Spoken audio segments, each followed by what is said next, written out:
गोवा के एक सुनसान बीच पर एक पुराना विला था जो समुद्र से सिर्फ 50 मीटर की दूरी पर था और इसकी पिछली बालकनी सीधे चट्टानों पर खुलती थी जहां से नीचे समुद्र की लहरें दिन रात टकराती रहती थीं। और इस विला को स्थानीय लोग काली हवेली कहते थे क्योंकि 10 साल पहले यहां एक पूरा परिवार रहस्यमय तरीके से मर गया था, माँ बाप और उनके 2 बच्चे, और पुलिस ने केस बंद कर दिया था यह कहकर कि यह सामूहिक आत्महत्या थी। हालांकि कोई सुसाइड नोट नहीं मिला था और सभी शवों पर अजीब खरोंचों के निशान थे।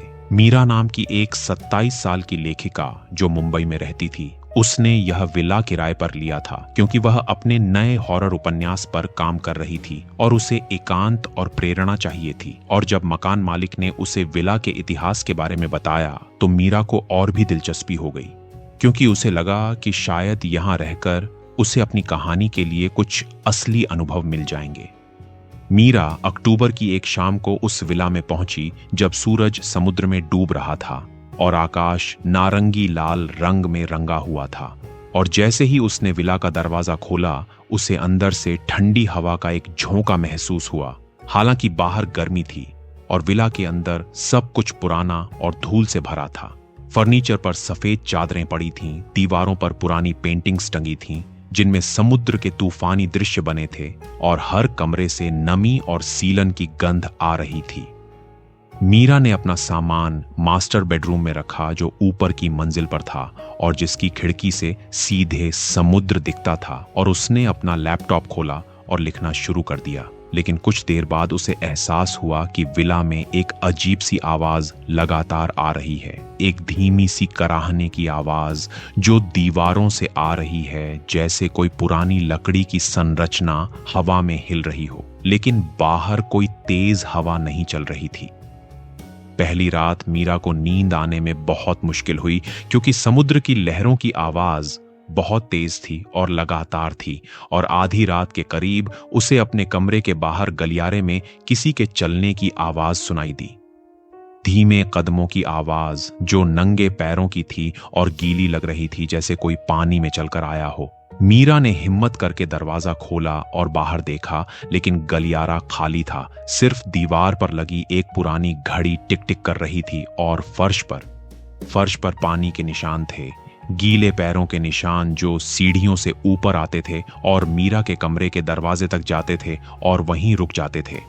मीरा का दिल तेजी से धड़कने लगा और उसने नीचे की तरफ देखा तो सीढ़ियों पर भी वही गीले निशान थे जो नीचे की मंजिल से आ रहे थे, और वे निशान समुद्री पानी के थे क्योंकि उनसे नमक और समुद्री घास की गंध आ रही थी। और सबसे डरावनी बात यह थी कि वे निशान ताजे थे, अभी अभी बने थे क्योंकि फर्श अभी भी गीला था। मीरा ने पूरे विला में लाइट जला दी और हर कमरे को चेक किया, लेकिन कोई नहीं था। सभी दरवाजे और खिड़कियां बंद थीं और नीचे की मंजिल पर जो कमरा समुद्र की तरफ था वहां से वे निशान शुरू हो रहे थे।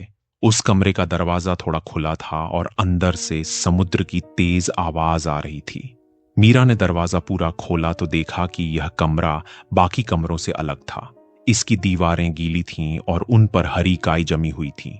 फर्श पर समुद्री पानी के छोटे छोटे पोखर थे और कमरे के एक कोने में एक पुराना लकड़ी का बक्सा रखा था जिस पर जंग लगी हुई जंजीरें लिपटी थीं। मीरा ने सोचा कि शायद यहां कहीं से पानी रिस रहा है, इसलिए फर्श गीला है। लेकिन जब उसने ध्यान से देखा तो पाया कि पानी रिस नहीं रहा, बल्कि वह बक्से के पास से निकल रहा है, जैसे बक्से के अंदर से पानी बह रहा हो। और बक्से से एक अजीब सी गंध आ रही थी, सड़ी हुई मछली और मृत शरीर की गंध का मिश्रण।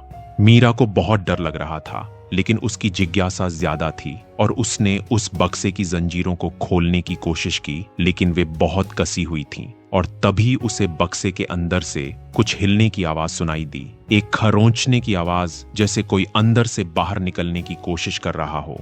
मीरा तुरंत पीछे हट गई और उस कमरे से बाहर भाग आई और दरवाजा बंद कर दिया, और वह ऊपर अपने कमरे में चली गई और पूरी रात जागती रही।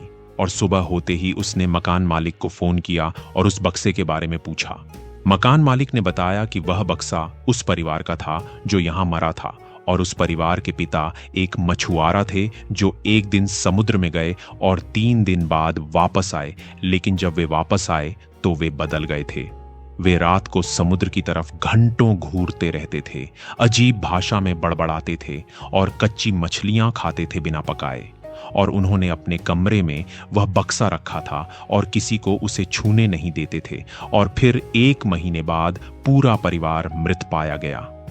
मीरा ने पूछा कि उस बक्से में क्या है, और मकान मालिक ने कहा कि उन्होंने कभी खोलकर नहीं देखा, क्योंकि स्थानीय लोगों ने कहा था कि उसे वैसे ही रहने दिया जाए।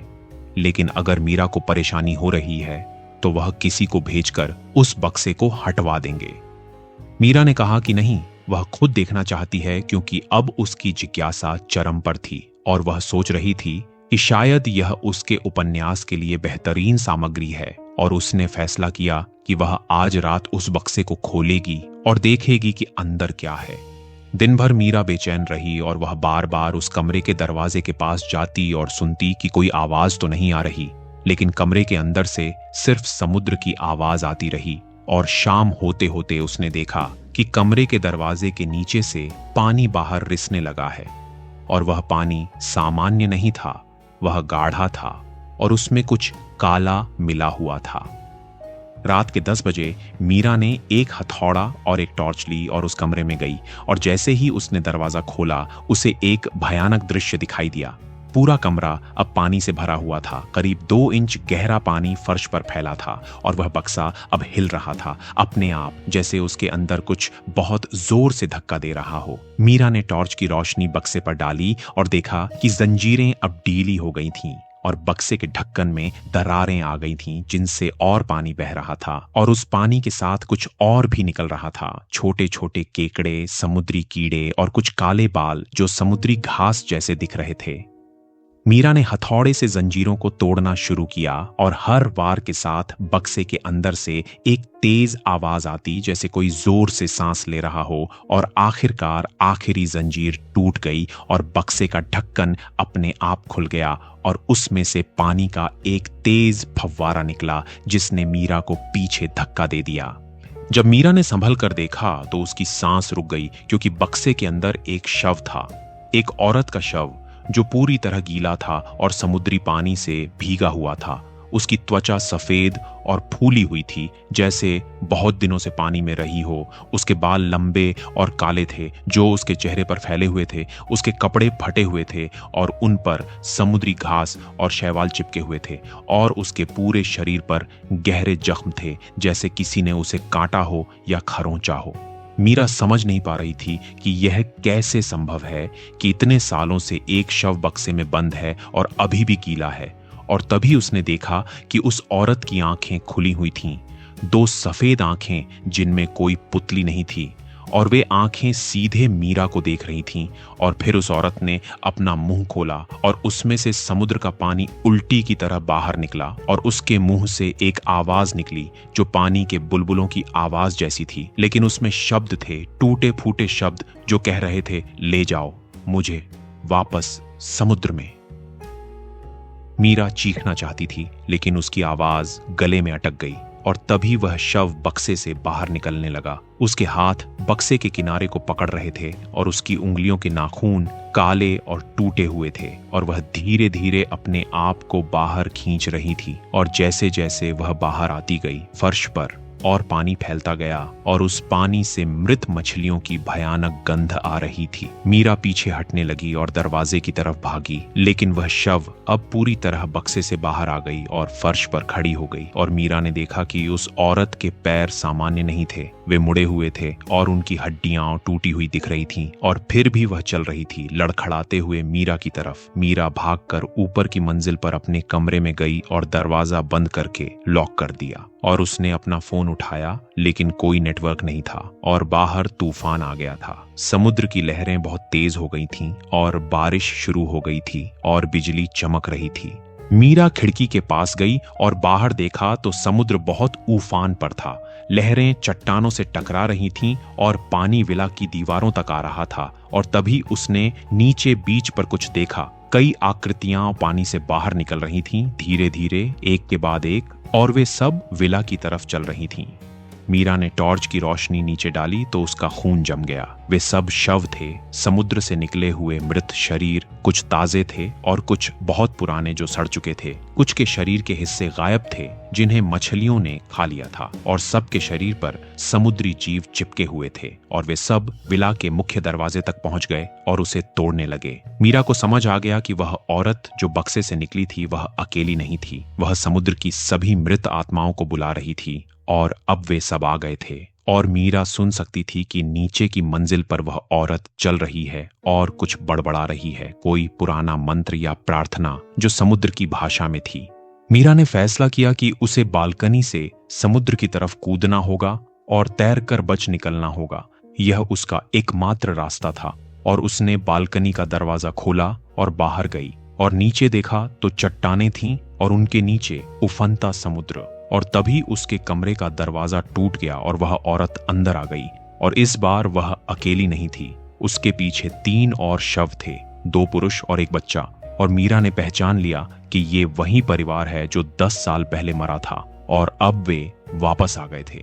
वह औरत ने अपना हाथ मीरा की तरफ बढ़ाया और उसकी उंगलियां बहुत लंबी थीं और उनसे पानी टपक रहा था। और उसने फिर से कहा, तुम भी आओगी हमारे साथ समुद्र में हमेशा के लिए।